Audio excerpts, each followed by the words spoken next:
Hello, it's me. Um, there's a storm coming and I'm shirtless. You ever have one of those like days where you just need to be on a high place, shirtless when a storm comes in? Like, I'm having one of those days. We had a really amazing weather today. Kind of felt tropical, like there was warm air coming up from the south after a few weeks of cold and rain. It was really nice. And it's not too cold right now. I think it's like 18 or 19 Celsius. I don't know what that is in Fahrenheit anymore. Um, yeah, it's supposed to end soon. As you can see behind me, there are clouds. Oh, can you see this pretty well? Yeah, there we go. Yeah, wanted to be shirtless on a high place as a storm comes in. I keep thinking, like, actually, it's kind of cool that in my life I've always kind of said, oh yeah, well, if I want to do something like that, I should do it. I hope you get to do stuff like that too. Like, just, yeah, this is what I want to do. You feel storm air on your skin as it's coming in. A little somber, not sad or depressed, just somber. There was over this hill behind me, there was a really bad accident where the woman died, and my man knew her, and he'd seen the accident yesterday morning. Wasn't sure who it was, and found out late last night who it was. Brought her flowers to the place where it happened. It's on a stretch of road where it's like that road doesn't need to be there. That was one of the things we talked about, because when you cross over this hill, you see this massive valley. I showed you one kind of view of it, and that's not even the full view. That's just on your way there. It's this beautiful, breathtaking place where this entire valley, which is pretty much hidden from everything else, you can't see it easily from anywhere. You just crest over, and then you're here, and it's breathtaking. And there are animals that cross all of the time. Lots of deer. I've been seeing lots of sanglier, wild boar, lately. Some foxes. Some possibility that a lynx is back, but we're not sure. And yeah, the road cuts through the forest, and people go really fast. Officially, they're allowed to, and then people die. So there was a death yesterday morning, and then, yeah, as I said, there's a storm coming in right now. Feels good. Sorry this is a little late, by the way. I've been quite busy lately. Lots of really little silly but important things to take care of. Administrative stuff, organizational stuff, fraught emotions from other people, which, emotions are good. People can have them. Usually very good helping other people when they're having emotions. But some of the emotions, not for my man, his emotions are amazing. It's been a bit rough. So there's a storm coming in. I'm shirtless on a hill, talking to you all. I'll make a couple of extra videos soon so that I can kind of catch up for this month.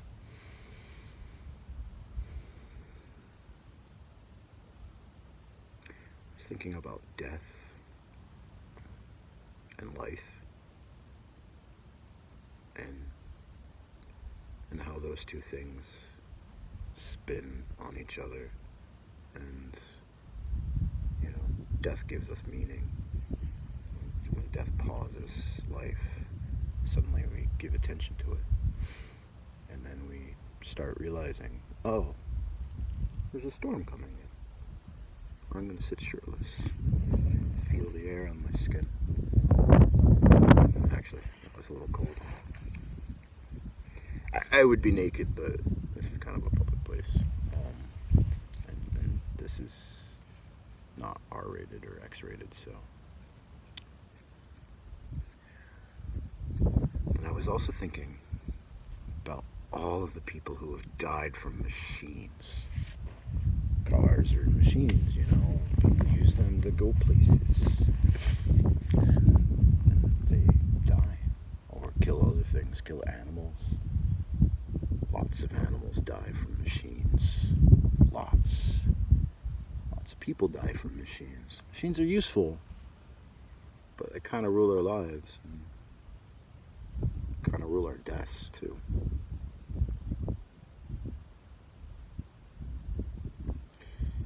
Right now, I wish I could show you everything I'm seeing. I guess I kind of could, but I forgot my tripod today, so this is balanced on the bag, the saddlebag of my bike, and I'm afraid if I move it, I won't be able to balance it again, but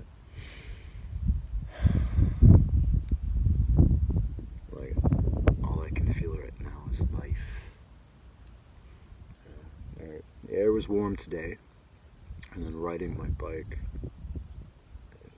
get hit by these cool moments, cold. Where the forest kind of breathes out cold air.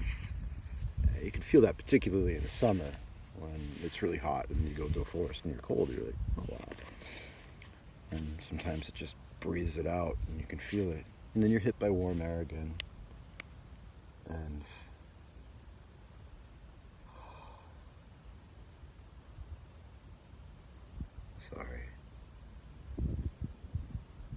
I imagine for those of you watching this, there's probably lots of moments where you're just kind of sitting there like, just going to talk more? Yeah, I'll talk more. I will.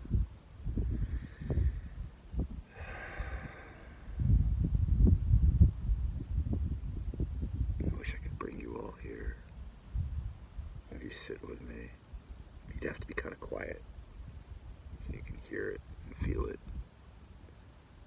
I mean, you can do what you want, but, maybe do it somewhere else if you're going to be loud.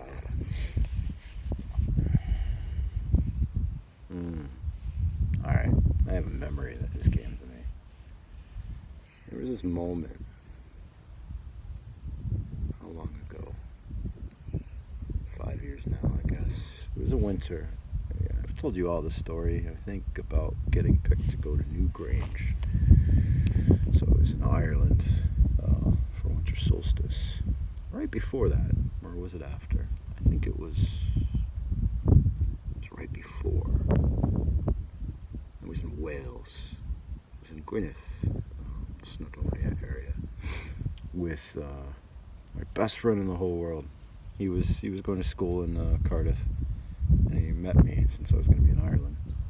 And we stayed in this old castle hotel, which was really cool, and then took a bus. Was it a bus? Yeah, I think we took a bus. Maybe we drove. I think it was a bus. It was a bus. We took a bus to this little place called Beth Gellert. Beth Gellert is the grave of Gellert. Kind of fun bed. Gellert was a hound dog who died there.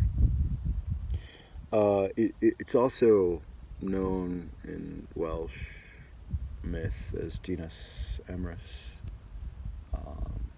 the castle or fort of Emrys or Merlin.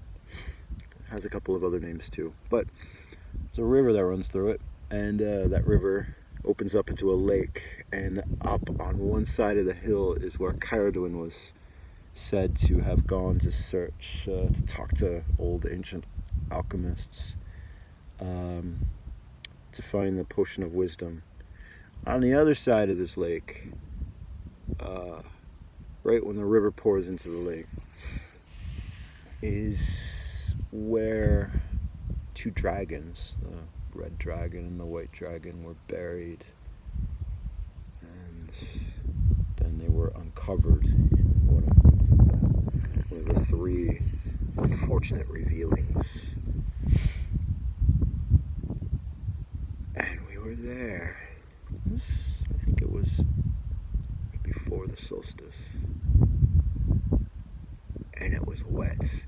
Normally that area is snowy and cold, but there had been a little bit of a warm rain.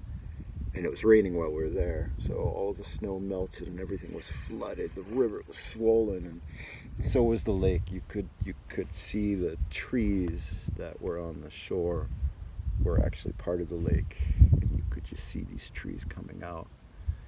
And we were so wet, but it felt good. It was cold, but it felt like the water was running through me. And it felt like I was stone and absorbing water.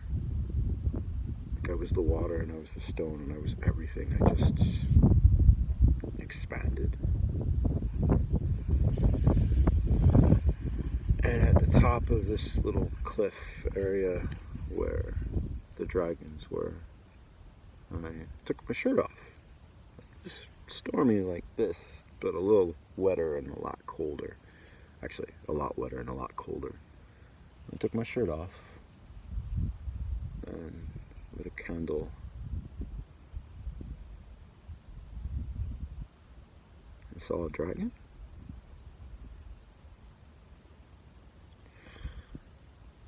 I think the only way you can see those things or know what it is you're seeing when you look at it is if you do silly things like take your shirt off right before a storm is coming on a high place, or take your shirt off while it's raining in the middle of winter, well, or beginning of winter, depending on how you measure it, and light a candle on a tree.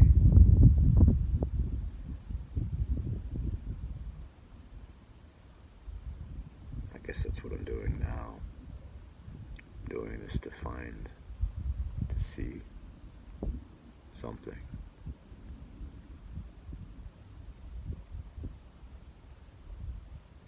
The rain has started. It's falling on my arms. It feels good. I love you all. Again, sorry it's been a little while. Another one's coming soon. I hope you're well. Thank you for your support. And maybe try doing something like this sometime, if you can. You know, for a little bit. Don't get so cold and wet you're sick afterwards. But if you can, just go be on a high place when a storm is coming, shirtless. Feel the rain on your skin and see what else is there. Love you all. Bye.